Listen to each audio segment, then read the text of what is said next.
haunting, challenging, and unforgettable. This month, we're continuing our theme, Innocence in the Dark. Stories where childhood, vulnerability, and imagination collide with forces far more sinister than they can fully understand.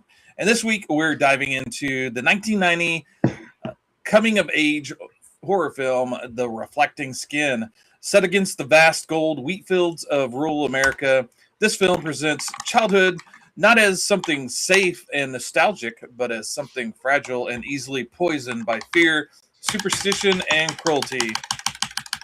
Through the eyes of a young boy trying to make sense of death, war, and strange adults around him, the reflecting skin unfolds like a sun-bleached nightmare, beautiful, surreal, and deeply unsettling. Is a film that blurs the line between fantasy and trauma, between imagination and reality, forcing us to question how children process darkness when no one is there to guide them through it. It's not traditional horror, it's quieter, stranger, and in many ways more disturbing. We'll be talking about its haunting imagery, its themes of innocence distorted by isolation, and how it fits into our ongoing exploration of what happens when light and darkness shares the same frame. So step into the fields, listen to the wind, and remember, not all monsters look like monsters. This is First Last Podcast, and Innocence in the Dark continues with The Reflecting Skin. Yeah, great intro, Tom. Great intro. Yeah. Before we get into the main show here, we have some plug-in to do. And with that being said, with Tom's excellent intro and thumbnail, I might add, who are we? We are the first, the last, the Nerddom. This is our little podcast, nerd corner of the universe here, the Nerddom, as we like to call it. And this is our website, firstlastnerddom.com. You can also find us home base, where we publish all of our videos exclusively on YouTube. It's not saying much because that's what everybody does, because it's exclusive to YouTube. All joking aside, go catch up our shorts. We have there our long form videos, our 3 standard shows, which I'll just remind the folks real quick. Our made podcast show, First Last Pod, as well as our binge worthy show, which we do as well. Flipping the Pages, which is a little bit more slower show that we like to release. What do you think with that? I'm going to hand it back to Tom here. And Tom might have some social medias to go over to tell all you wonderful folks about all the wonderful things that we like to talk about and share. Show and tell. Yeah, on Reddit, I'm First Last Nerddom. And I try to find subreddits that will have me, and I'll promote our stuff. I try to promote on A24, but every time they tell us it's low effort. So there you go. Low effort. Basically, that's the entire story of every fan ever made, because it is low effort, because what you do, you show up and watch. That's pretty low effort, but whatever. We'll take it. We give A24 a ribbing, as we do ribbing of Reddit. But yeah, no, that's good. There are we joke around a lot, but occasionally there are some fans that will connect with our content out there and share something that we didn't know. So that's what this is all about. So that's good. And despite that, Bringer Back's doing quite well on our channel. So because I promoted on the horror r/horror, I think, and that did quite well. Although I was kind of warned that we only promote on on Sundays, so self promotions only on Sundays. Sunday. And then so I'm also on the old X under First Last Nerddom. First Last Nerddom. I haven't posted, evidently. Oh well, that's because I'm not logged in. That's why I'm not logged in for whatever reason. Oversight by my part, but that Tom's thing is there. I'll just take it over there for you, because I don't want to spend too much time on this. I am also on Twitter, X as well, at SophieKingJewish _, and occasionally you can see Tom and I banter back and forth. But I was really kind of excited to get into this Reflecting Skin. I'd never heard of this before. Like some of these movies are, I'd never encountered this before. Very curious. It was a like pretty much a very unique thing, and I just digging into the show, the notes in the background of the things, very fascinating how this goes, but like holy shit.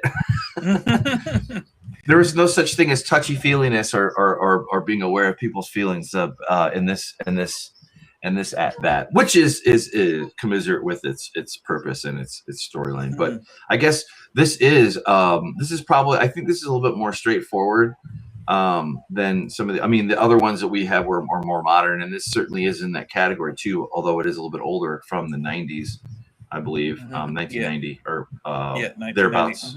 Yeah. Yep. But I did want to hand it back to you and kind of set the stage and set the table a little bit.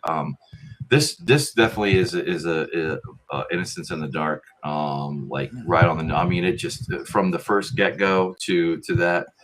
You are ushered into our main protagonist, our main character, Seth, little boy, and we kind of go from there. And I'll step away and let let you let you set the table here for this one, because I know that this one is a favorite of yours, I believe you had said, and I can see why. I can see it is a very enduring story. But I'll kick it back to you. Yes, Seth Dove, which is I believe the old style name for the devil, Seth, and then the dove, angelic. So you have the both sides kind of warring within you. The reflecting skin. So yeah, I've been with this movie. I don't know if it was 1990, but there was a magazine back in the day, Fangoria, which actually was resurrected recently and is publishing issues even today. But a writer that I loved, David J. Show, who's also did the screen script for The Crow. He did an article about this movie about the time it came out, kind of raving about how great this movie was. So it immediately went on my radar because I love Show's stuff. So I was like, oh, this guy loves this movie. I got to see it. And of course, living in Arkansas at the time, Arkansas wasn't getting these indie, art house movies reflecting skin. So I had to wait for the VHS copy of it. I immediately snapped that up and watched it, fell in love with the movie. And then everything kind of went dark. No one ever heard of it. For the longest time, I wanted to upgrade this movie, one of my favorite movies. Couldn't upgrade it, couldn't find it anywhere. All I had was my VHS copy of it, luckily. And then out of the dark, every few year or two, I would Shacks, like, has it come out on DVD? Has it come out? And then eventually, just Blu-ray started coming out. Okay, has it come to Blu-ray? And luckily enough, in 2015, although I think I got in on it on 2016, the Blu-ray did finally show up. They got in touch with Philip Ridley and got a really nice Blu-ray come out of it, and so yeah, I finally got to see it. Actually, letterbox, with VHS, it was pan and scan, so you didn't get the full frame of it. So I didn't really truly get to experience the movie for what it was until it came out on Blu-ray. And a slight hot take: I hate this little thing that they do on. This is a British release, so yeah, in the UK and I think in Europe they do the little rating thing here. Say no, you gotta be 18 to get it. So I dislike that, but yeah, I bared it and got this. This is a beautiful Blu-ray. You got an audio commentary and you got a couple of featurettes, documentary, and you've got his 2 short films on it as well. So very good, nice package. It hasn't been upgraded to 4K yet. Hopefully it will. This would look even better in 4K, but I'm very happy to have the Blu-ray. So yeah, ever since it came out on Blu-ray, then they did a print so that it's for streaming, and you can see it on Tubi, and I think Canopy has it. There's several different streaming services that have it, so you could definitely check it out. But yeah, so this movie has been with me for decades now, and it's one of those movies that every once in a while something will remind you of it and bring it back. And just to kind of set the stage a little bit, the director and writer of it is Philip Ridley, and he's a painter and a collage artist. He started his career as a painter, and then he would do like these collages as well. And he read a lot of bunch of fiction set in America. He had these kind of dreamlike associations with America. Yeah. He's British, and so yeah, he was obsessed with Elvis, Cadillacs, Marilyn Monroe. He was mesmerized by these wheat fields that filled his dreams, and he would his collages would be filled with those.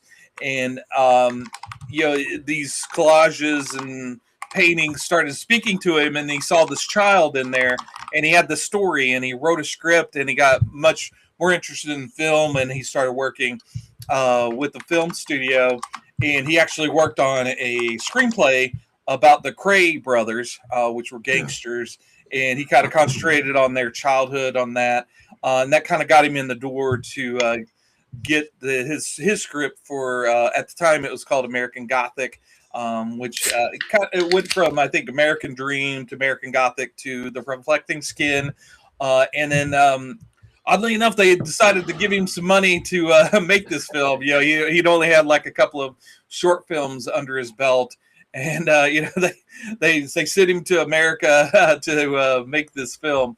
But yeah, so, and just to set the stage a little bit more, it's about this kid Seth Dove, who he's maybe he lives within everything's kind of vague and nothing's ever really spelled out in this movie, but it seems like he's living in this kind of religious society, and he's kind of left to his own devices. He has a couple of friends, and they live in their imagination, and he gets in his head that his neighbor is a vampire, and his obsession is with her. And he's also, and there's maybe a killer going along in this the small community. And I'll hand it back to you for your first impressions. Yeah, I gotta say, this is pretty straightforward when you get into this. Yeah, I was gonna say I did my boomer juice too. I didn't say anything, but this one is another psychologically heavy. Pour yourself a drink. Talk about it. Kind of, you don't want to dwell on it too long, but it's a movie, right? But you instantly come into contact with this movie and these little boys, and you can tell like it's about them. Obviously, the first few things is primarily about Seth and his friends and his world. And you're right. You kind of quickly learn that. And I was kind of like I was kind of joking around, like I was going to give you a hard time. I was given a bill I was given sold a bill that is not true. It's not true on the label. I was made to believe that this was going to be some kind of a vampire story, and I'm not going to lie. I mean, after I kind of figured out that what is what, and we won't spoil too many things here, but it's kind of that, but it's about something else. But anyway, you see this thing and this larger than life imagination. And what did I write down on him? He is 8-year-old, just like an 8-year-old boy. Like you said, he has a very, very big imagination. And he is an unreliable, deeply imaginative child narrator. And you kind of get a glimpse of the slice of life from this period of his childhood. And essentially it is we'll get into more of what that means because it would be too spoily to that. But I did want to focus on the mom. I noticed that. So it took me a minute to like kind of rewind in the first part to realize like what the family structure was. And I looked up fun fact about this one. This one is portrayed to be in like 1950s Idaho, rural America. The state doesn't really, the place that really doesn't matter, aside from that it's rural. It's in the 50s. This is a kind of a coming of age, generally speaking, of America, and kind of like just this one isolated kind of silo out there. Kind of cool thing. I had read that it was actually filmed in Canada, in Alberta, and whatnot, which it is absolutely. I mean, one of the things I really dig that I loved about this was how colorful and saturated the world was. The world building was fantastic. You can see every bit of this family from this kid's point of view. About the only thing they didn't do was like do that annoying thing, like where you got to do it right, like where they just do it from his perspective, from a camera shot. I mean, there were some, but they were more tastefully done and well. Anyway, all this to say that the mom Ruth Dove, and the father, there's something going on with the family. There is something. Everyone's damaged. Yeah, everyone is damaged in this. I was just thinking about this. Like, there are a lot of survivors in this movie, but there are no thrivers. Nobody's thriving in any of this. And it kind of comes with the territory, which we'll absolutely get into. But I did want to call out one thing with the mom. I noticed that she kind of had this tick, or this OCD, or this psychological kind of thing that is always there, that she's complaining about, that is psychosomatic of something else or whatever. Like, she's always complaining about the smell of gasoline. And it took me a minute, and I realized, no, her behavior, it can't be excusable for how she treats the son and the family, outside of like something happened, to these people, or whatever. And you're kind of figuring out what happened, but it really seemed like she was huffing gas. I mean, it's kind of I realized, like, God damn, like, she's like none of these people, like, I was kind of joking with Tom before the show started, like, these people are nobody's touchy-feely in this. And and it's evident for the thing, and it goes with the time, and it goes with kind of like it's easier to digest when you realize that a lot of this movie is from Seth. And that was excellent. I had no idea that. I kind of figured there was something going on there with the name, but excellent feedback for this. But anyway, I noticed that with the mom, and the dad is just kind of, he kind of gave up 20 years ago. And the mom did likewise as well. But it's really, really, I mean, and there's one scene, and we may or may not get into it, but I was just thinking that, like, there is no, like, most of the films lately in this Innocence in the Dark series, none of these people are innocent or they are pure or anything like that. But by also, they're very human, I would say. But there's a scene in the very beginning of the movie, like, where even Seth, who is this child, who has a certain innate innocence with him, because it's how you are, but even him and his friends are capable of just unthinking cruelty and malice. And I'll throw it back to you. Sorry, I said a lot. Yeah, it kind of remind me a little bit of one of our Giallo movies, Don't Torture a Duckling, with the kids in that. They're very, very realistic children that, little boys, they get up to a little trouble. And then, it starts off, that's not too big a spoiler, but there's this scene with the frog, and it starts off almost, Little House on the Prairie, like, little kid with the big frog, showing it off to his friends, and you think, oh, a little charming little moment. And then they blow, they put a lot of air into it, and they blow it up in front of the neighbor and cover in blood. That is spaghetti. A lot of on your face. A lot of people didn't want that in the movie. Tried to talk the director out of it, but it's they're like, half the people are going to leave when they see that scene, and he goes, but that other half that stays, we've got them, and so they're locked in. But yeah, it's one of those, you kind of hit the nail on the head, because it is told in Seth's perspective. He's not a reliable narrator. He and so this is from the words of the director. He says this is sort of like Seth is remembering this moment in time later in life. So everything's kind of brighter, a little bit, in your memories of things. Things are highlighted. Other things are emphasized. Maybe other things are de-emphasized. Maybe you misremember things. Maybe you place a little bit too much importance on certain things. So if everything's kind of hyper stylized, and even in their emotions, like the things that those are amplified too, from the eyes of a child. When your brother pushes you over, maybe it's a little bit more violent in your memory of it than it actually happened. If your brother yells at you, that's a huge thing. So maybe it gets a little bit more amped up in the remembering of it. But yeah, there's that sense of routine, like you were talking about with Ruth. Maybe she is huffing the gas, but there's like this kind of broken kind of thing where you know immediately that she's always complaining about the gas smell. And she's knocking things around, and Luke the father, he's got his routine too of when things get a little too heavy with Ruth, he heads off to the garage, the little run down the gas station to read his little pulp novel and get some water. This is back when, and you can tell, and I don't want to get it. I mean, we'll absolutely get into it, but you can kind of tell. And I didn't come prepared in my notes to call this out properly, but this is the discussion, so we'll see where it goes, if anywhere.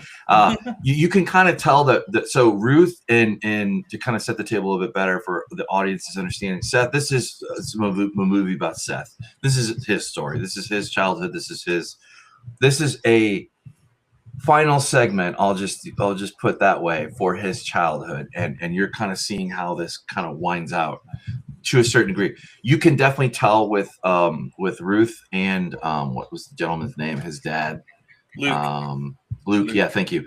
Luke and Ruth definitely didn't plan on having Seth. Seth was a surprise baby, or the caboose baby, or whatever, and we're not going to get into the dynamics there, because it's just not really profitable. But they have two sons. One son is the what do they call, the prodigal son. He is the one that they put all of their investment, their love, their time, their focus in. Not saying that they don't love Seth, but Seth is kind of just Seth is tolerated. Yeah, he's kind of left to his own devices. There is sort of a bond between him and the dad, but you see that there's like a distance as well. The older son is off on the pretty islands, as his mom I'd like to say, off to work. I forgot about that. In the Pacific. So yeah, he's often mentioned, and there seems to be a weird relationship between Ruth and the older son, where maybe she has this strange loving attachment to him. She has this. There's a shrine to him in the middle of the room, in the living room. Yeah, and she kind of pines for him in that opening scene. Wanting him back and whatnot, and Luke, her husband, is constant disappointment. You could tell from her reaction to him and hitting him, and there's you can sense that there is maybe embers of love, maybe that maybe still there, but it's not on display. It's very much that they're in the routine. Even with the frog, the mother goes, "You shooting frogs again?" She knows what he's been up to, and they're just kind of living by the numbers at this point. They're not. There's no real spark of life, and Seth is trying to and Seth is trying to stumble his way through. There's no. The father's offering his pulp novels, so Seth gleans some information from him about vampires. That's where he learns about the vampire, and he's kind of left with his imagination. There's no real adult guidance. He's sort of like the big chief among his two friends. There's a scene after they explode the frog where they go to this little barn. And they're setting on these bales of hay, and Seth is at the higher, almost like on his throne, talking truths with his pals there. Right. And there's that since you can tell that they're good friends, but there's a lot of antagonism between them as well, which they've probably learned from their parents. And after that, there's one of the boys goes missing, and things start to get real. Although throughout the movie, Seth doesn't react the way you expect him to. There's a lot of he's sort of keeping his distance from everything. Well, about that, I was wondering about that, and obviously, you're getting a kind of somewhat. I hesitate to use the word paranoid because it's just not really applicable to a kiddo. To a child that we would normally think of paranoid, you think of the guy looking in through his blinds and like, oh my god, the helicopter, like that kind of caricature of that trope. But I just kind of thinking about it too, and thinking about how he remembers his mom and his brother and his dad. He obviously has absolutely no evil in his heart toward these people that are his family. So that is one pure thing about the movie. Now, the acts in the before time, which we are opaque, we are black, we don't know, we are just like Seth. We only catch bits and pieces, just like a child would. And it really begs the question, to me anyway, to like where he is remembering this. And of course, this is impossible to nail down. I mean, we're not that kind of a show, but it would be bearing like maybe like if you got like this would be a really fun film if you could get really 5 or 6 serious people in the same room and really go into it. Like that would be really kind of fun in an academic kind of classroom, or just a kind of a fun discussion. But pulling back to make my point, we see it from Seth's perspective. So for all we know, he is seeing the grieving process played out in the wrong part of the you know what I'm saying? Like you see a mother's love, for her child who is out in the world and presumably doing what they need to do in that time. And there's a lot of pride that goes into that, but also at the same time, people in this film do not transition at all. They have a steady state and they stay in that state. And of course, they're locked into that state because as a child, you see this so-and-so, you see the policeman and he's the policeman. He's the authority figure. You see you see this, you see that. They're kind of like, there's not a lot of play in those characters. Although that's not how the film portrays it. I'm doing a very poor job of how he sees it, because when you see it and it unfolds in such a natural way to where even the lingering shot, everything works for this. Is a really good film. But there's just so many awesome things to kind of dig into, but just from his point of view, it's just God damn, it's sad. But anyway, I'll go. There's some bits of happiness a little bit, but I'll throw it back to you. Sorry. No worries. And also there's those classic. We learned these classic tales of what what a serial killer goes through as a child. So, and Seth lines up with that a little bit. Torturing animals and having strict parents, and there's like the little boxes you could tick off, or a young child on the path of becoming a serial killer. They're there. But I think the second half of the movie, because the first half is him being kind of almost antisocial, sort of not reacting and maybe reacting badly or in the wrong way to certain things. But in the second half of the movie, he starts to feel his emotions and he starts to have these reactions and realize who he is. So there's that battle between good and evil, darkness and light within him, and it's painted on this landscape, and it's this British man filming it in Canada, in his imagination of what America is. And so it is America, but it's not this sort of like this idealized version of it. And usually you want this authentic, if you're going to have someone talking about a truth of America, you'd probably want someone from America to do it.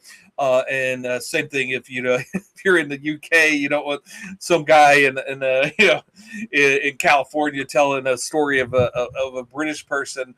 But the fact that there's the outsider perspective to it, it gives it that kind of unearthly, sort of dreamlike quality. and he worked very Philip Ridley. He worked very hand in hand with the cinematographer. They had a very clear view of what they wanted the movie to look like, and they shot almost all the movie in that golden hour. There's like the hour or two when the sun's going down that gives you that perfect lighting. And again, you got to remember this is 1990. This isn't, they couldn't just dial it into the computer and change the sky to the perfect color. You actually had to shoot it then and light it properly, and you know, get the shot when you could. And they were constantly battling rain during that time. You know, he said that during the shooting, it rained almost every day, so there was that constant battle of getting the perfect image, because they had a clear view and they had a clear idea of how to shoot it. They were scouting the locations, and they found the Seth's house and you know, Dolphin's house. Those were pre-made, you know, they were kind of abandoned houses. But yeah, he said, you know, when he got into Dolphin's house and saw it, it was just perfect. It was how he envisioned it. So yeah, it was just and also, you know, they you know, pre-planned it a year in advance, and you know, they would go to that location and they talked to the farmers there. It was like, okay, so when we come back, will the wheat fields be like this? And he talked the farmer into growing a lot of the wheat around the house, Dolphin's house, so that it was, you know, it had all that perfect wheat around it, and looked that beautiful dreamlike quality of that place. And in fact, he he went through and you know, in certain areas the wheat didn't look as good, so he spray painted it with gold and yellow paint. Yeah, that was cool. Yeah, and he said the farmers were laughing at him for doing that, but yeah, he wanted it to look perfect. So, and I think that comes from his background as a painter. He wants, you know, his image to look just so, and that, and also the music in it. Nick Bicont, who's the composer for this movie, that music just swells and is such a beautiful sound. It's almost like another character to the movie, and that married with the visuals of it is just, you know, visually and sonically alone, it's just breathtaking and beautiful. And but you have such a lush. And also, he was inspired by a couple of painters for the wheat fields and all of that. The other, yeah, Wythe, Andrew Wythe, his paintings were very influential to the look of the movie. And there's a scene where the father, there's a very dark scene where his father is among the gas pumps, and he framed it. There's a painting by Edward Hopper. That's the other one I sent you. He framed it up, the scene, to kind of mirror that in that scene. So, you know, Edward Hopper, Wythe, very influential on the look of the movie. But you could tell that, you know, everything was kind of pre-planned for this movie. It's got this almost painterly touch to it, even though it's, you know, a painting in motion. You very rarely see something like this. I agree. It is absolutely a lot of prairie.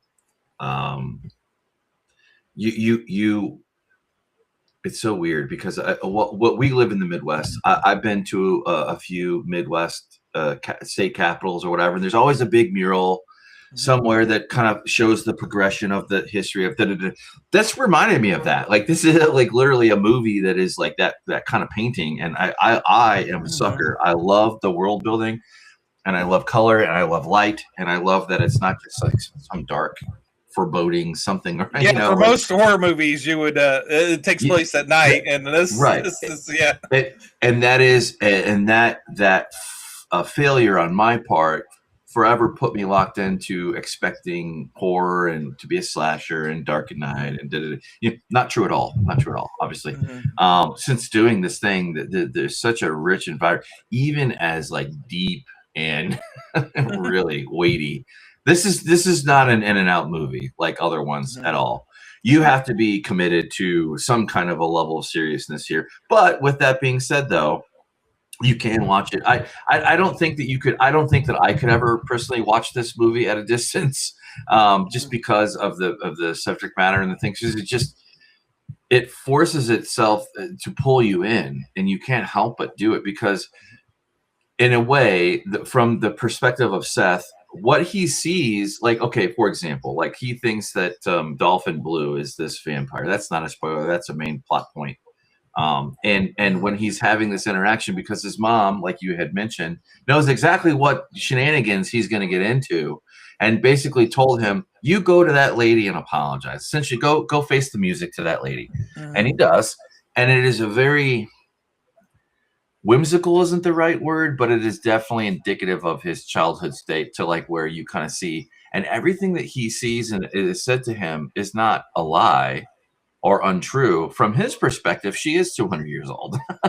Yeah, she tells him that she's 200 years old, that she hates the sunlight, and she's a damaged woman. She's in another movie, she would be very comforting to him, draw him into her world, but that's not this movie. He sees her as this predator, and this may be his imagination, this may be how her room looked, but she has all these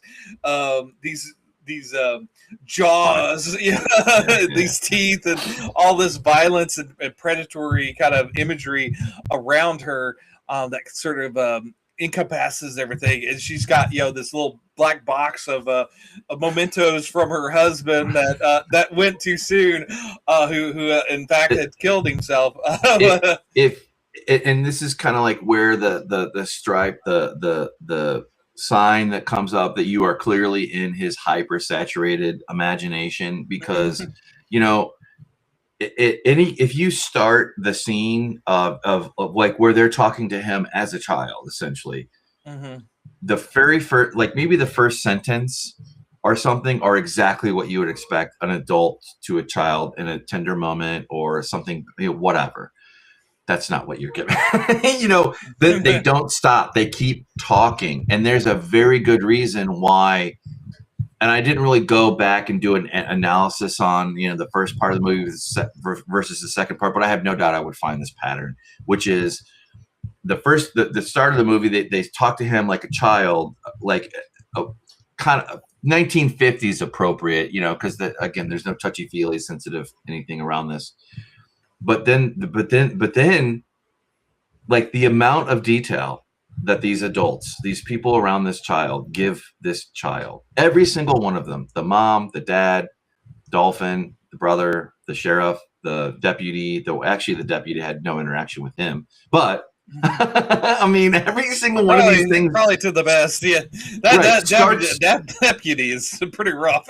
Jeez, well, the sheriff and the sheriff. None of these people, like the sheriff, are just very gruff. They're just 19. There is no subtlety with this kid. They tell the kid point blank. They start in on the simple thing, but they don't dumb anything down. They hide nothing from the child. This is a movie about essentially the loss of innocence, and you see that in real time as it develops. Like you don't really detect it in the first part of the film, but you for sure. I mean, you run into it like a brick wall.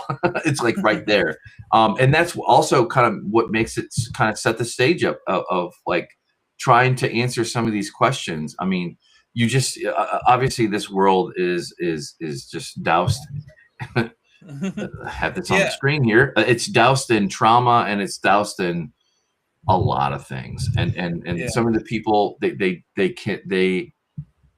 One of the themes is suicide in this film, and that's not surprising. But you don't realize. But even when it's supposed to be this innocence, tender moment, or not even a tender moment, just a scene from his life. From his childhood, like what, particularly like when he's talking to Dolphin and getting to know her and like cause she dumps on this poor fucking kid, and this kid, you realize trauma dumps, right. Well, even the wife, like the wife got married. She obviously adored and loved her true love, obviously, but unfortunately, the sad guy, he fucking killed himself in a barn like a week after they got married or whatever. Yeah. I may be misremembering that, but anyway, I'll throw it Oh back yeah, to you. that's it. Yeah, and the director and writer, he had visions of that relationship between Seth and Dolphin, sort of like Great Expectations with the Hammersham woman. So there's sort of like that kind of motif going on, and then he has some backstory, and it's kind of interesting listening to the commentary because he has this world is so real to him that he has all this backstory that he was going to include in the movie, but they trimmed it down because they wanted to focus just on Seth. But her real name isn't Dolphin. Her real name was Daphne. But there was her husband had a speech impediment, and it kind of came out as Dolphin. So there's and so everybody in that little community learned her name as Dolphin because of her husband. So yeah, there's that kind of, but it also plays with her family being next to the sea and being these fishermen. Kind of interesting that her name is Dolphin Blue because it's got that fish kind of connotations. But yeah, so everything's sort of like everything is sort of meticulously kind of put together in this movie, and kind of then there's not to say that everything is logical in this movie because there's some logic breaks, but it all kind of ties to Seth's memory of it, and so that could be sort of viewed as kind of lazy, as in, oh well, anything that's wrong is you could just cover it up. Oh, it's just his imagination. But the things that are kind of hypersensitive or kind of dreamlike make sense if you know what I mean. It does it. There's not anything that's glaring that's out of place in this movie. Everything kind of has this logical reason for being there, and it's just. And you really kind of get into Seth's head. There's we haven't really got into the meat of the movie. One of his friends shows up dead. Yeah, There's this thing about water in this movie too. Seth hates water. One of his punishments is drinking water, and and he finds his friend in the drinking well, and very very traumatic. And of course his father has a kind of shady past for this community anyway. He ended up when he was young. Maybe the same age, but he was caught in the barn kissing another boy, and that's forever kind of tormented him. And if you're going to kiss a boy, and of course that was illegal back then, it was going to how close is that to killing a child? So he was immediately the suspect, and the deputy doesn't make any bones about it. That's very very kind of harsh scene, and Seth is witnessing this, and maybe the detective in reality wasn't as harsh, but yeah, everything like I said is kind of amplified, and that kind of comes to the head with the sheriff. Man, the sheriff may be my favorite character in the movie, although he's only in it for a couple of scenes. But he does make an impression. He kind of comes out of nowhere. His little fake hand kind of shows up on Seth's shoulder, and man, he's in it. He wouldn't be out of place in a David Lynch movie. This movie kind of has that Lynchian feel to it, although he's Philip isn't really aping Lynch. Lynch is. Ridley kind of comes from the same background as Lynch. He comes from a painter perspective of things, and the whole dynamic of human interaction and dialogue isn't is kind of secondary to everything, much like Lynch. Although they do kind of hyper stylize the speech as well. Which adds to something to it. But that sheriff, you see him, he's got got a false hand. He's got an eye patch. His ears chewed up. You think he's been through a war or something, but as he explains things, it's these damn animals around him that keeps attacking him. Yeah, snapping turtle here, a dog here. But yeah, this is the first time he's really had to deal with these something like murder in a small town, and of course, the first time Seth has to deal with this stuff as well. And I have to say, it kind of highlighted with the sheriff, but this movie is kind of a mix of different genres. You have, obviously, it's a horror movie, but it's also can be played as a drama. There's a little bit very twisted, but there is sort of a love story here. But at the heart of it, at various stages, it's a very black comedy. There's scenes that will make you kind of laugh out loud, maybe sort of embarrassedly, thinking, "Is this funny?" But the director does say that he does see this as a black comedy, and he kind of gets kind of concerned when he watches people watch the movie and they don't laugh at certain scenes, and they take it seriously. There's different lines. There's a line when his brother does come back about halfway through the movie. And has a very big impression on Seth. But at one point he says, "Why don't you go play with your friends?" And he goes, "They're all dead," which is a hilarious line. Well, it's funny. It's funny because you start out. It's almost like a candle that is burning down, and very macabre, very, very, very dark. Well, analogy that I'm going to do. It's like a candle is there.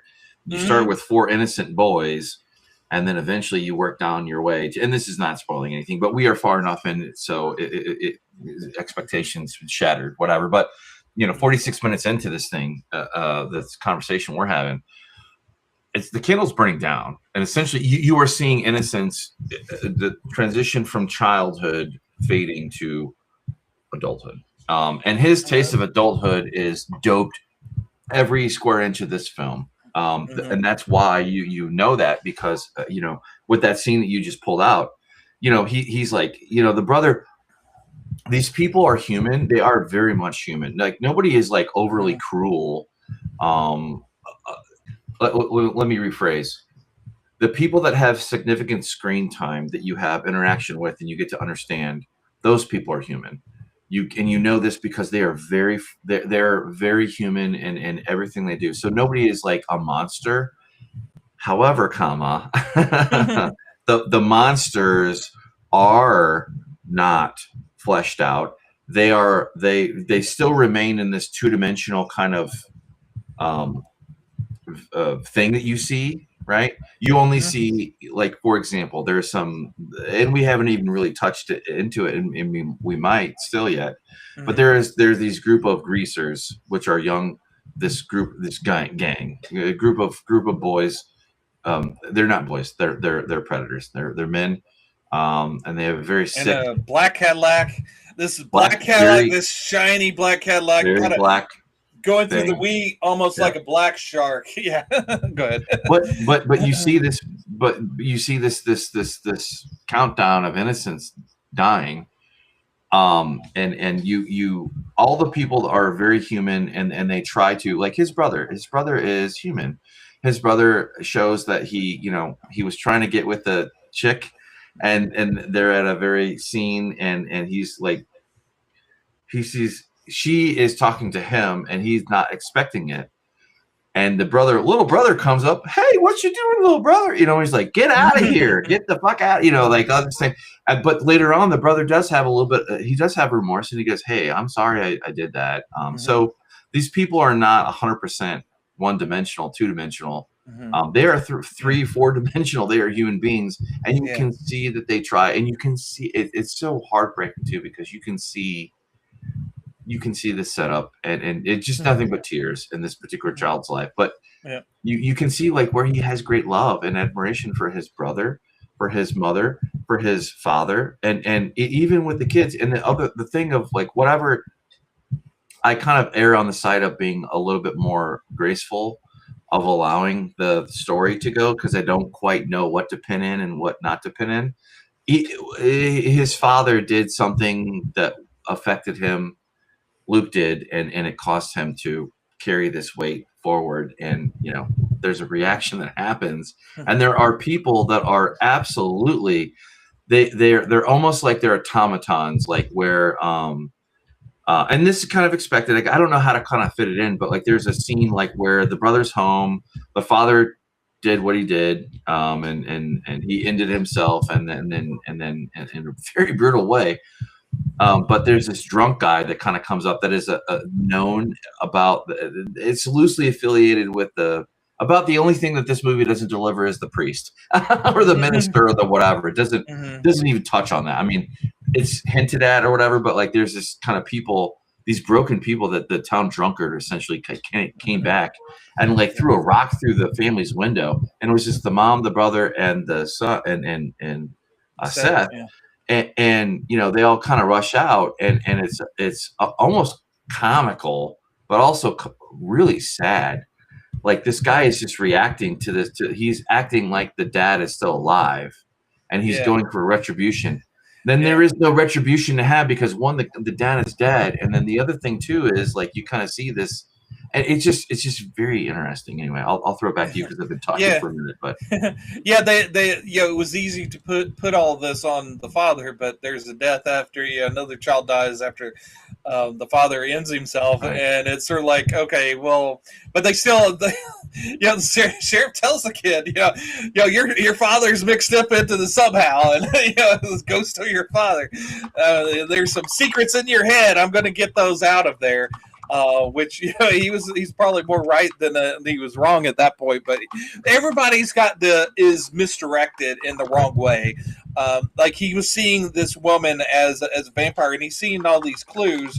He's putting two and two together. He believes vampires that steals the youth of their victims, and they become younger, and his victims become start to age and lose their energy, and she falls in love with his brother, and so she gets more life into her, and she becomes more beautiful, maybe a little bit more youthful, and his brothers come from the war, and he's dealing with to no one's no one knows it, but he's dealing with radiation poisoning. He was near these bombs that were going off in the Pacific, and he's losing his hair, he's losing his weight, and Seth is seeing this, and that's all pointing to vampire for him, and he doesn't see the the darkness in the room.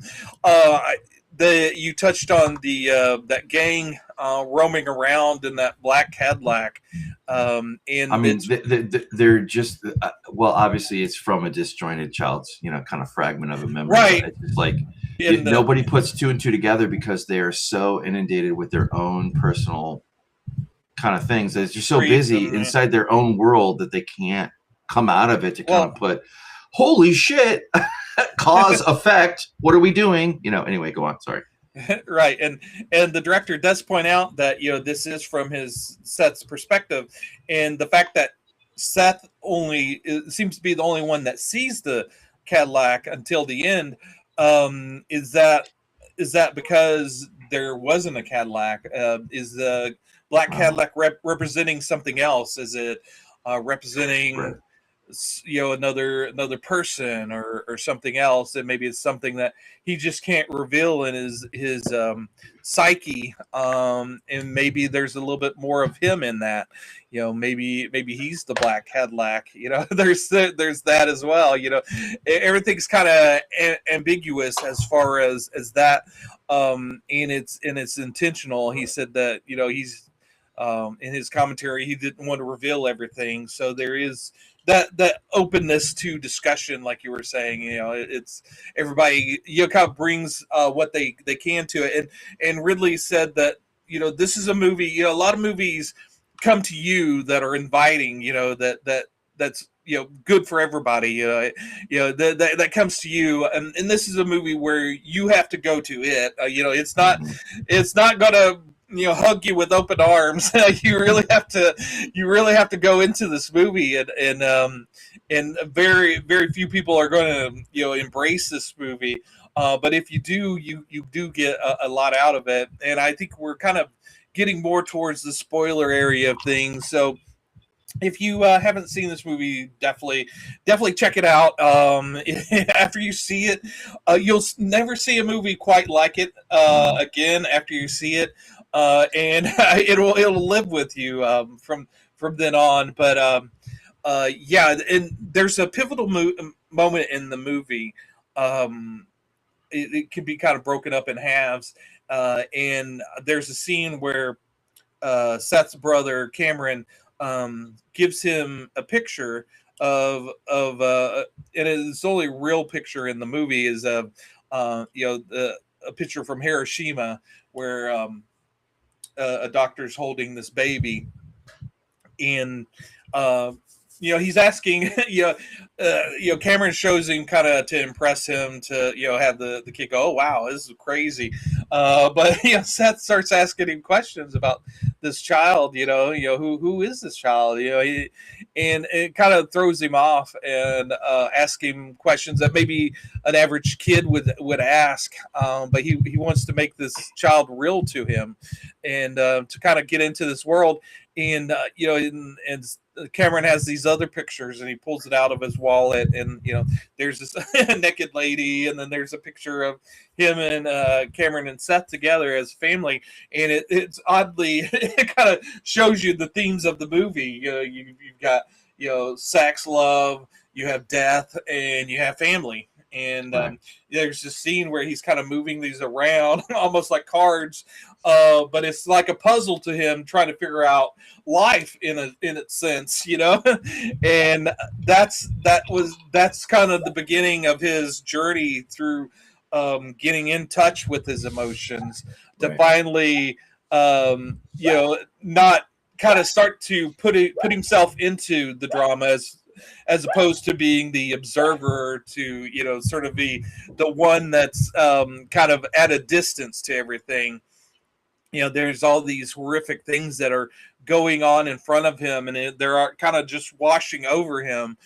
There's no real emotions being showed to him, and in that moment when he's kind of seeing the themes of life, and he decides that he wants to be involved with them, to take action, and he wants to, Cameron is this big thing in his life, and there's a scene in the cemetery where he's sort of like mimicking his brother Cameron, putting his hands in his pockets like Cameron is. Yeah. And the director said that the actor Jeremy actually started doing that on his own. That wasn't by direction, but when he started doing that, their director was like, "Yeah, do more of that." But yeah, there's sort of like Cameron. When Cameron shows up, he starts to get more emotionally invested in everything, and everything starts to become real to him, even though all these real things have been going on around him.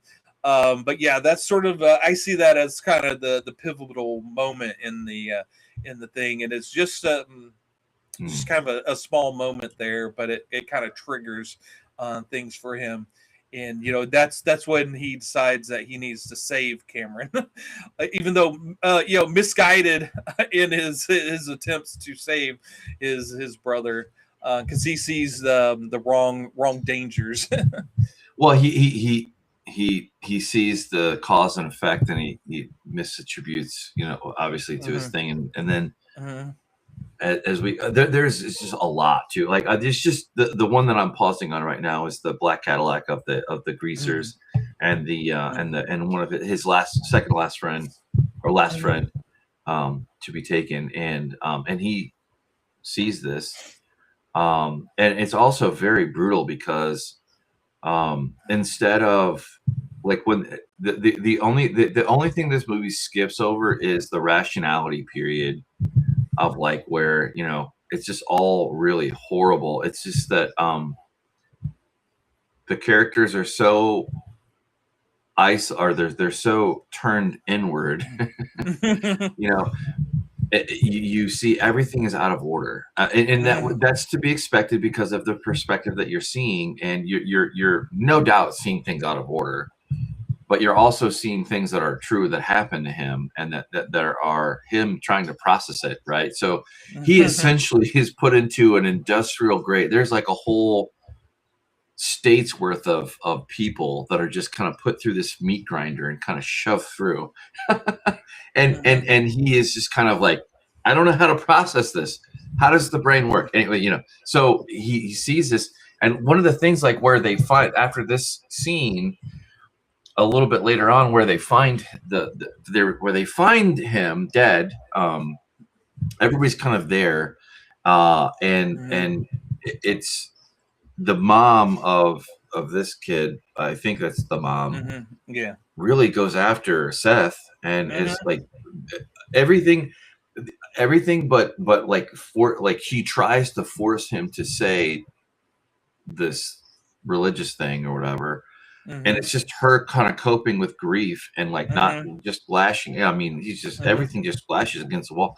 But it's just like, in another light, you know, hey, did you see anything? You know, like, nobody's concerned with that, because one, that is happening, or that did happen, but the end result of what the mismatch of childhood memories that we got, kind of like, that doesn't really matter, because the thing that never got solved and people never put two and two together. But I just wanted to pause on this one scene, because this movie is it's so fucking deep. Yeah, it's so beautiful and so dark. You know, it's a beautiful scene, but it's a dark subject matter. Yeah, and I know movies like The Deer Hunter have like so much more. You know, this movie is every bit of that, in my opinion, as far as like depth and quality and artistic vision and stuff. The difference is that one is dissected every year in film schools all across the world, and this one, just the symbolism of the, I don't understand why why this is not more, no, because you literally, the little kid has a little American flag, and did the kid actually have an American flag? Of course not. Of course he didn't. But you know, just this kind of, the scene is just if you see this scene and you watch this movie and you see this scene, I don't even know where to begin to pull out the symbology, you know, the thematic. Right. I mean, the point is that it goes in. There is just there are so many things that this touches on, that yes, it initially is a very, very sad thing, but there is something else there. And I did. This is like one of those, God damn it, Tom, you made me watch this movie 3 times. And there were some scenes that hit way harder than they should have, for here or there. But anyway, the point is that there is just so much there to pull from, and it does it in a way that it is just, you don't get any exposition, you just kind of landed in from the get-go, from that opening. It's not an opening scene, because it's inside the movie 10 minutes or so. It's not like the first 3 minutes you're just hit over the head with like a thing. It gradually comes, but it never loses the tonality of Seth's point of view. Like I said, they don't do that stupid thing. I should say, it's my opinion, where they do this thing with the kids, and it's like at that level, and it's constantly at that level, and it's in your face, and it kind of brutes it. This doesn't do that at all. But you still don't lose that perspective of being 3'10", and being Seth. You know what I mean? Like, right. But it doesn't dumb it. I mean, I enjoy it. It's a fairy tale at its heart. That's what it is. Yeah. There's a lot of symbol, and with the fairy tale, you have all these symbolic things that happen, and they're way on the nose. A lot of the things in this movie is way on the nose, very obvious, and that's intentional. That's sort of like the childlike nature of this movie. It's it's told from the kid's perspective, but it's not a kid friendly story. It's very much from the eyes of a child. So you're dealing with the symbolism of a child, and you don't see. Unlike a lot of horror movies, you don't see the violence. The violence is off camera. There's a point where something happens to the father, and Seth's eyes. He covers his eyes, and so you don't see what happens. Everything's, but you see it. If I could pause there, I have never seen a movie do that particular scene that you're talking. We didn't even talk about it like that. Mm-hmm. I have not seen that. It's remarkable. I mean, like how that, what you just, I really don't want to spoil it because people need to see it with their own eyes to kind of see how that happens. But yeah, excellent point. Yeah. And there's these monsters, and you understand why the child would see his neighbor lady, weird neighbor lady, as the vampire. That makes sense. But at the same time, you have these adults pointing out monsters that aren't real. They're pointing to the child and saying, he knows something. He's in the father, because he may have certain feelings. He's a monster. Yeah. the sheriff has this very, very pointed conversation with Seth, where he basically threatens him and says, I know that there's something in your head, and I'm going to get to it. And it's one, it's insane. And two, it's obviously a cul-de-sac. And three, that's like where you can kind of do a check on reality and realize that he's trying to process what the data, the information that Seth got was like, I don't know how to articulate it, but that is one of the scenes like where it just, again, when these adults start a conversation with Seth, you can absolutely see like where his adult self has been dragged in, and he remembers the serious tonality of this. It's not just like, hey, listen, I know your dad died. He went to heaven. None of that. It's the opposite of that. It's just like, it's so, I don't know. It doesn't pull me, but it also, but it doesn't hit you over. It does display it in a tender way to like where it is 100% from Seth's perspective, like his childhood. Like that's what it is. Like, anyway. Yeah. And it's and there's that childlike beauty to it all as well. Everything's there, kind of hodgepodge in there, but it's all there. One thing I was going to say is that black Cadillac, that they took forever to find a black Cadillac to be able to use. And he said that the director said, if you ever get a chance to use a black Cadillac in a movie, don't, because it's very reflective, and it was very hard to position the camera and crew to the point where they couldn't be seen within that Cadillac. And also, it's a priceless Cadillac, and to pay the insurance for that was about the price of the budget of the movie. But he really wanted that in there. And there's a scene where Seth pumps gas into this Cadillac, and everybody was on their toes and kind of in suspended disbelief, when he's putting that in, because if he had scratched that Cadillac, that would have cost them quite dearly.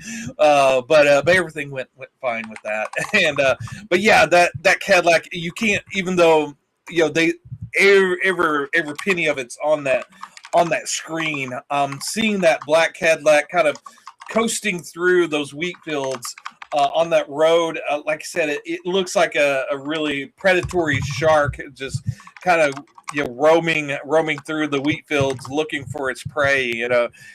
Very, very iconic. And like you said, there's tons of other movies that kind of deal with similar themes, but this movie is tragically not really said within those things. You know, it's kind of buried on the streaming services. You know, you could dig this up on Tubi, and you know, for that unsuspecting person that pulls this up and start watching it, they're in for really, really impactful movie.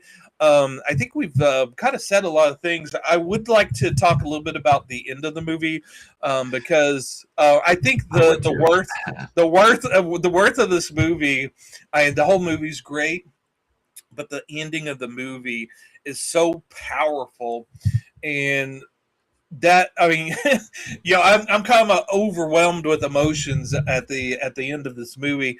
So Seth decides what he needs to do with the vampire lady. He has to send her off to her doom, and almost like he's summoning this this black Cadillac. He sees it in the distance and is coming towards him, and he's having this conversation with his neighbor lady, Dolphin, and Dolphin's trying to impart to him, and it's almost like he's kind of half listening to her, because a lot of her speech to him is kind of not shown directly looking at her. You know, it's sort of, he's looking off to the car coming, and our attention's on the car, but she's still talking.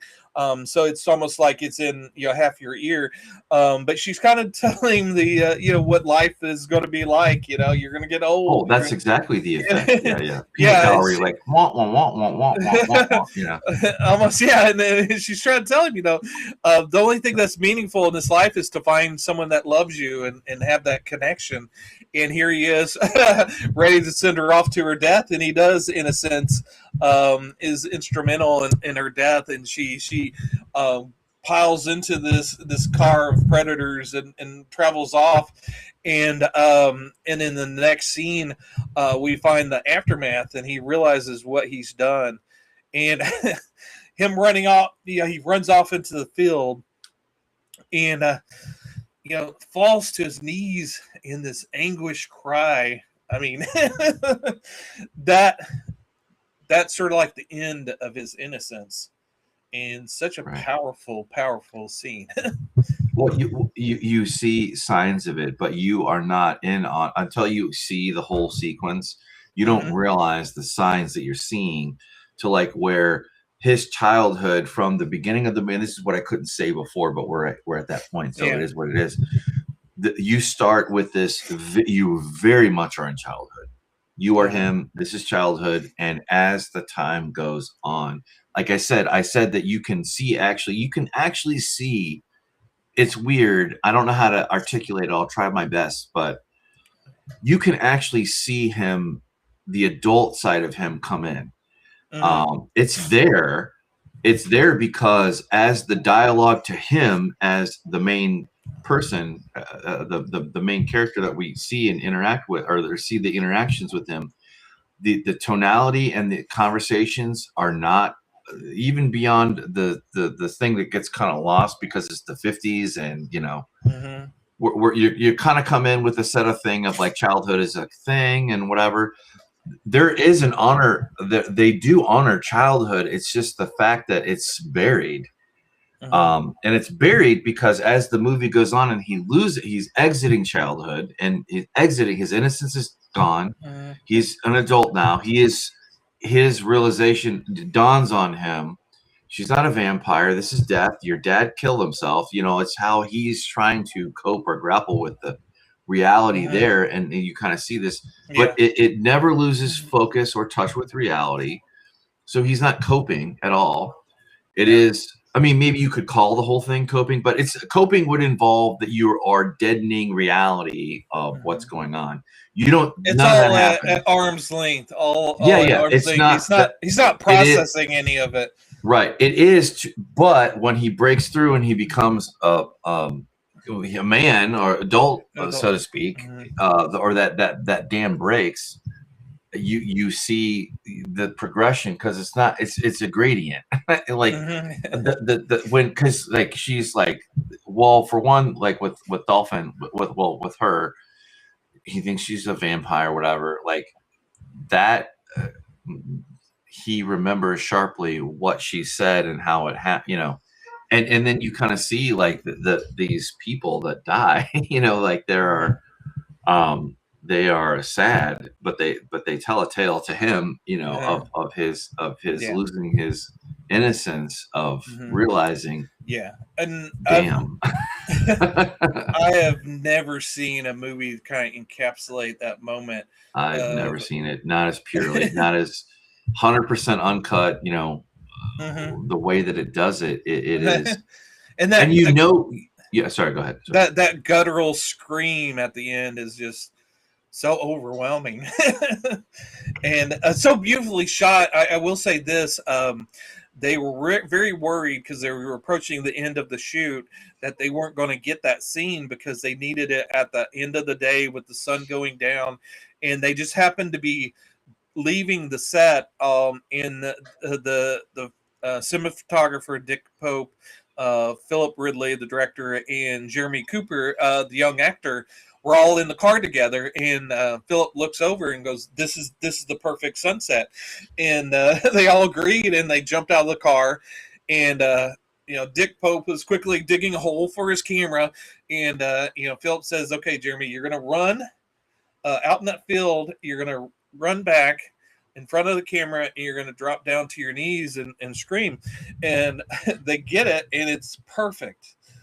Within that moment, it's almost like, just by happenstance, but it's so beautifully shot with the sun kind of coming down, and it's like in between his legs, and he's just screaming. And I know we talk about child actors, and there's some scenes in this movie where the acting's maybe not as perfect as it could be. But that scene, I've never seen anything come out of a child actor like that. No, I don't. I had no complaints with any of the standard things, like the horror that you see is in plain sight. Yep. And that's kind of, it goes with the theme that doesn't really need to be expanded upon, because like this makes sense from a childhood because you are trying to make sense of the world, and the best you can, and what you're given, like when you're already given a shit sandwich, like none of these people, they are so in themselves that they talk at Seth. They never talk to Seth. And the resulting thing of like Seth becoming essentially, I guess I'll put a sheen on this. Like this would be this could easily be a timeless tale of a coming of age tale. It could also be AI, if we're in modern whatever, like becoming self-aware, and this is that profound moment. Either way, it works more. That's a dumb analogy, but we live in the age of the age that we live in. But for humans, I am very surprised that this is not higher, more well regarded, and that's not a shock because the movies that we find in Uncover are uncut gems, kind of sort of. They have that thing like where there is something that is there that drags it under and kind of whatever, but the timing or whatever, we didn't really get into the timing or the scale. Kind of doesn't matter because you discover it now. The important thing is you discover it now, and you can see there's a Death Cab for Cutie song called Summer Skin, and essentially is the shedding of innocence and moving on. It's not quite as brutal as that, but basically the passing of the changing of the seasons. You're going from from spring, where everything is green and vibrant, through summer, and then you're going into the fall, like where things die, and it's a cycle of life. It is a very good movie, and like you, I don't know where this rates. We kind of don't really do the numbers thing here, aside from just a kind of random note, but this is absolutely a movie that is going to be climbing my list as I watch it and really sink it. I mean, there's just a lot. I really am shocked that this is not more talked about. And of course, now that I see what it is and I've experienced it, I will hopefully run into really cool people who talk about this or can appreciate it for what it is. Like you, Tom. Yeah. So Much. I almost like compare it to Possession, although it's kind of polar opposites as far as absolutely look. up there. Yeah. Possession is one of Mike's top 5. Easy. Yeah, it doesn't matter. And Possession is one that I wasn't aware of until more recently in the past decade. Whereas this movie, a lot of people weren't aware of it until the past decade either. But yeah, it's one of those I can say I was old school and was in on it, back in the 90s.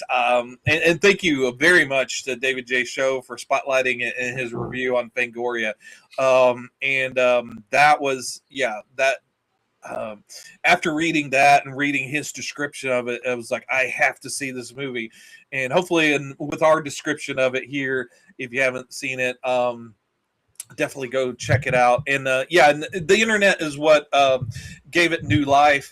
They talked about that in the commentary and the documentary about how the movie kind of lost, it came out, but unfortunately with a movie like this, especially in the 90s, it didn't have a genre or a niche. It wasn't not your everyday horror fan that liked Freddy or Jason is gonna dig this movie. You can't really advertise it to them. Do you advertise it to the more drama people? Maybe it's a little bit more edgy than they would like. Is it a black comedy? That wasn't really a genre back then. And it doesn't fit comfortably with black comedy either.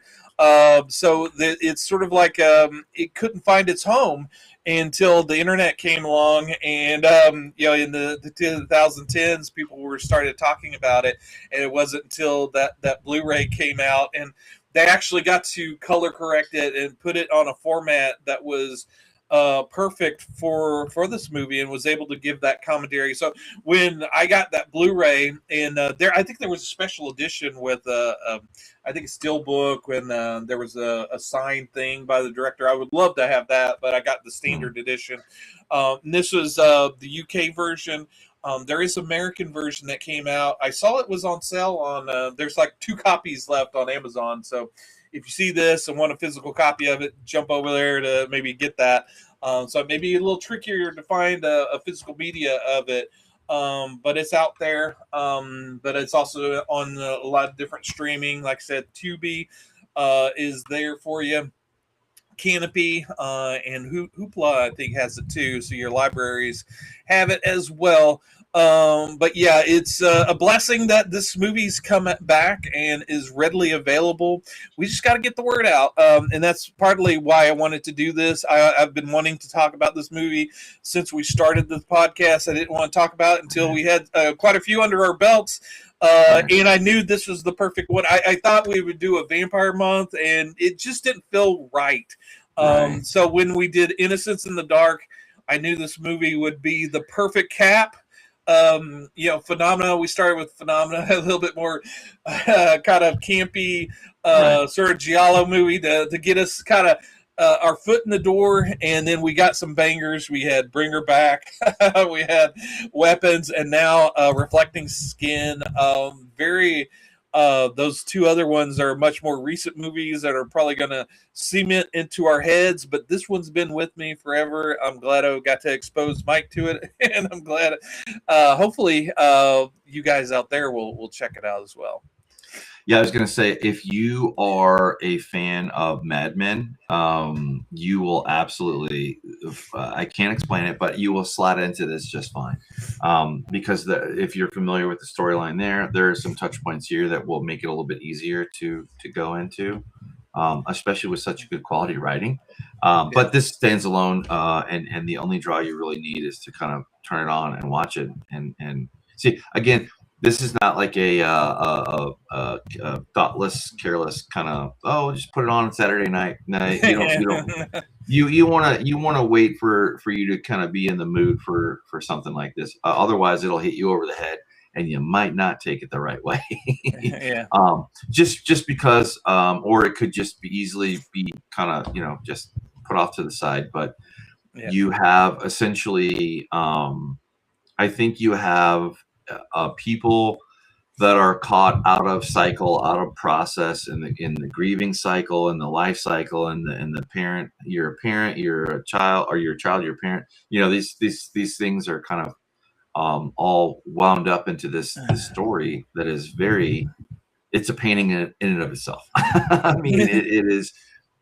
When you hear that the term of art, motion picture, this is a motion picture. Like this is, I don't know how, like that is the perfect kind of old school way to describe this movie. Yeah. You are going to see something, and you are going to feel something with this. Yeah, and I will we'll say, I will say, you can put this on the box art or whatever, the poster. No matter how many times you see this movie, the ending will emotionally devastate you every single time. Yeah, I will say this month, I'm glad that we waited for us to kind of develop a framework or a theme, you know, kind of like a way to kind of get these out and talk about them. And this Innocence of the Month, or the Innocence In the dark. in the dark, yeah, has been. I mean, it is. It there are some movies that were really really hard to run on, and this is not one of them. I would say there are some movies that are just so thick and so hard to really get through. It's a chore. It can be a chore. Not that you don't appreciate it later on, but like, holy shit. And to be fair with the audience out there, you know, I've had to deal with some kind of life and death stuff.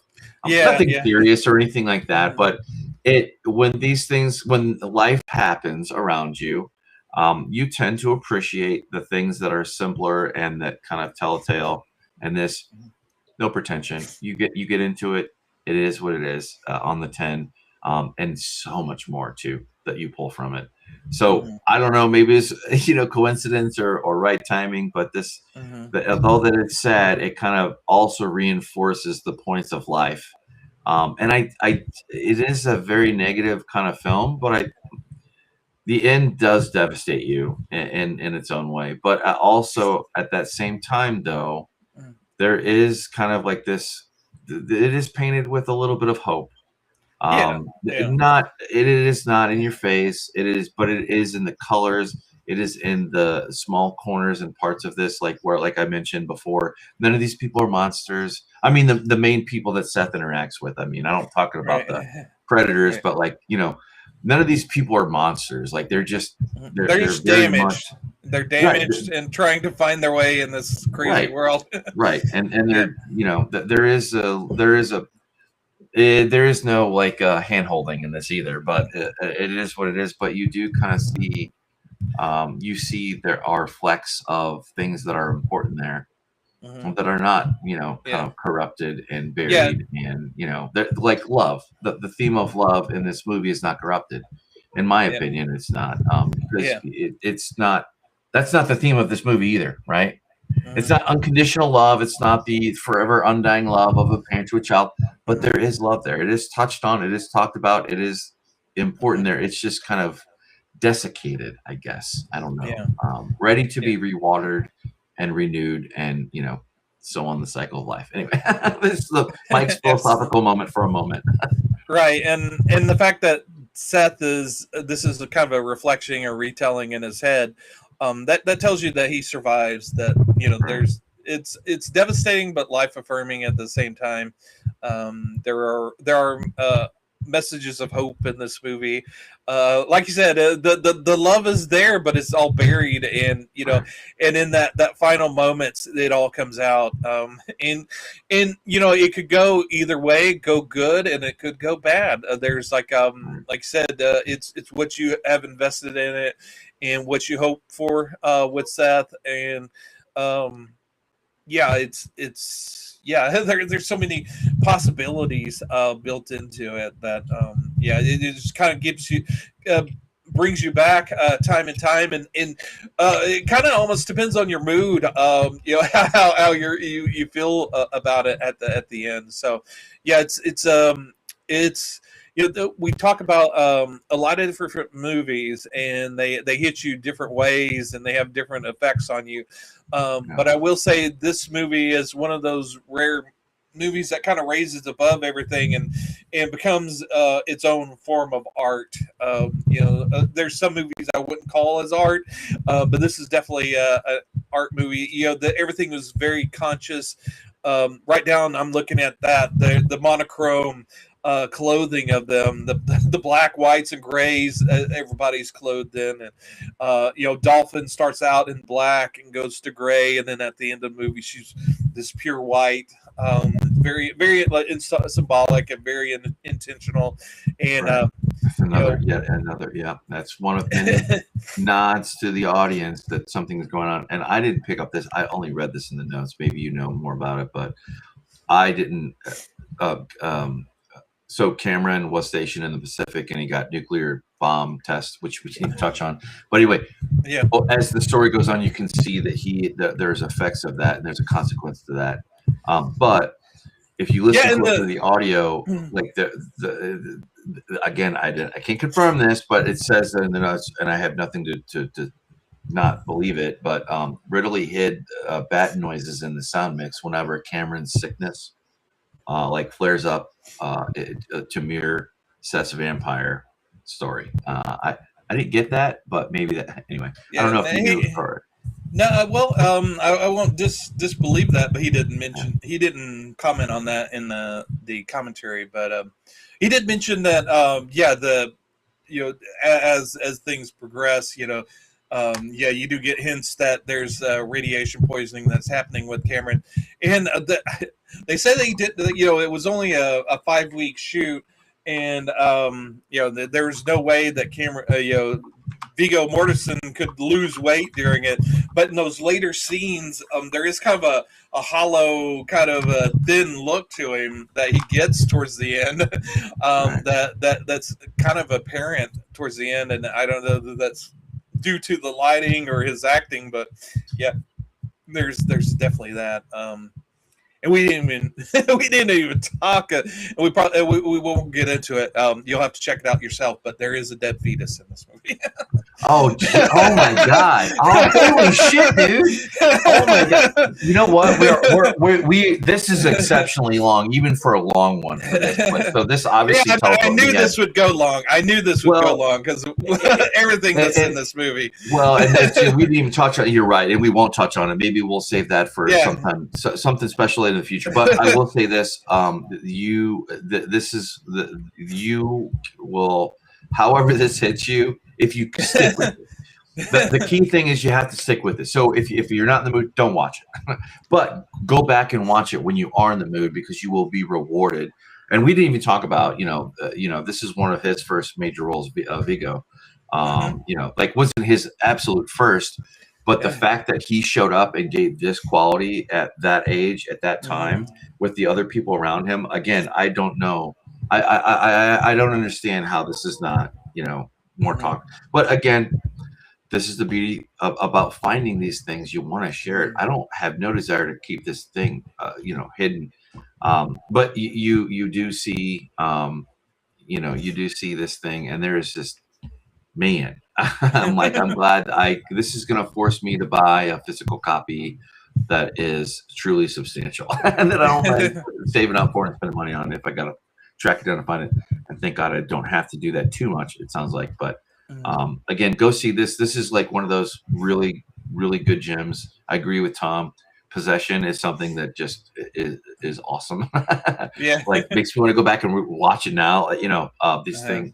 And find this one later on.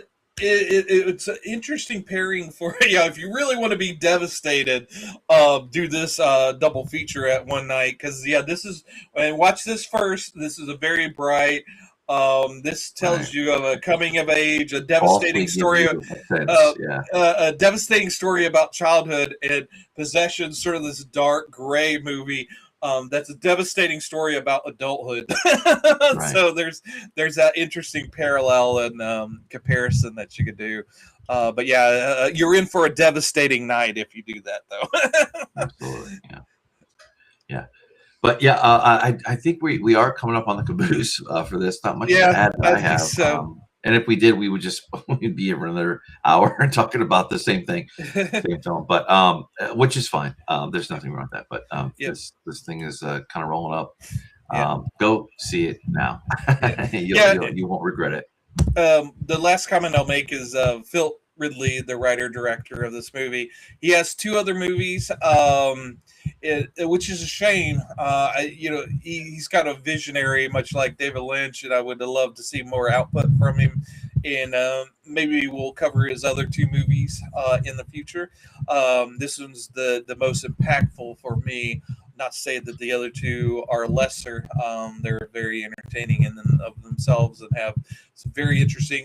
The other one has Viggo Mortensen in it as well, but he also has a lot of plays, and he also has some novels out.